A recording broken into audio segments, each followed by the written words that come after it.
नमस्कार, आप देख रहे हैं टीवी 9 राजस्थान। मैं हूं अम्बेश श्रीवास्तव। चुनाव आयोग ने राज्यसभा चुनाव को लेकर तारीखों का ऐलान कर दिया है। देश के 10 राज्यों में 24 सीटों पर ये चुनाव होंगे। अब इनमें राजस्थान, मध्य प्रदेश सहित कई ऐसे राज्य हैं जहां पर जो राज्य सभा के जो अपने सांसद हैं उनका कार्यकाल पूरा हो रहा है।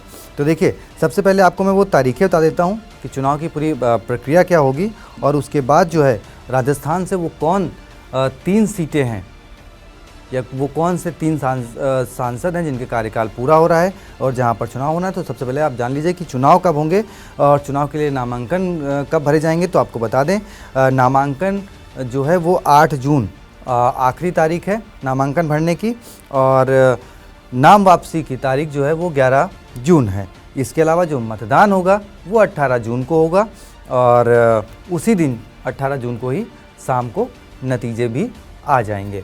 तो ये देखना बहुत दिलचस्प होगा कि भाई वो कौन 3 नए सांसद जो है वो राजस्थान को मिलने वाले हैं।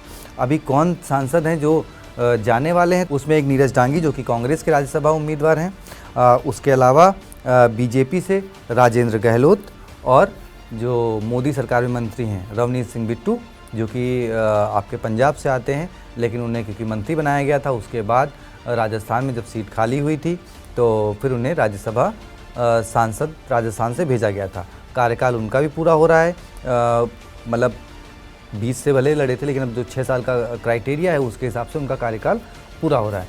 तो अब देखना है कि बीजेपी उनकी जगह पर किसको जो है राज्यसभा भेजती है।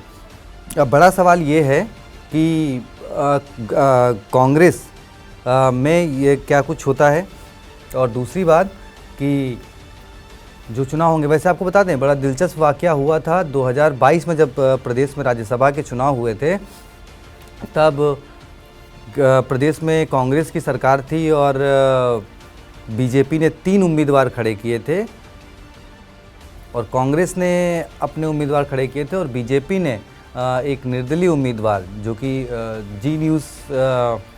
जी मीडिया के सुभाष चंद्रा जी उनको उम्मीदवार बनाया था। वो हार गए थे, उसमें बड़ा खेल हुआ था, और बीजेपी के एक विधायक शोभा रानी कुशवाहा ने वहाँ पे क्रॉस वोटिंग करी थी। वो भी बहुत दिलचस्प वाकया हुआ था। तो अब देखना है कि इस बार जो 3 सीटें खाली हो रही हैं वहाँ पर बीजेपी से और कांग्रेस से कौन कौन उम्मीदवार बनता है, क्या कोई निर्दलीय भी होता है और क्या सपोर्ट की बात आती है। वैसे इस बार कांग्रेस के पास कहा जाए तो फिर अपने पास बहुमत के हिसाब से उनका आंकड़ा भी है, लेकिन क्या कुछ होगा ये देखना बहुत दिलचस्प होगा। और हाँ, नामों को लेकर आपको क्या लगता है कि कौन आपके प्रदेश से राज्यसभा जाना चाहिए, उनका नाम कमेंट बॉक्स में बताएं। वीडियो को शेयर करें, चैनल को सब्सक्राइब करें।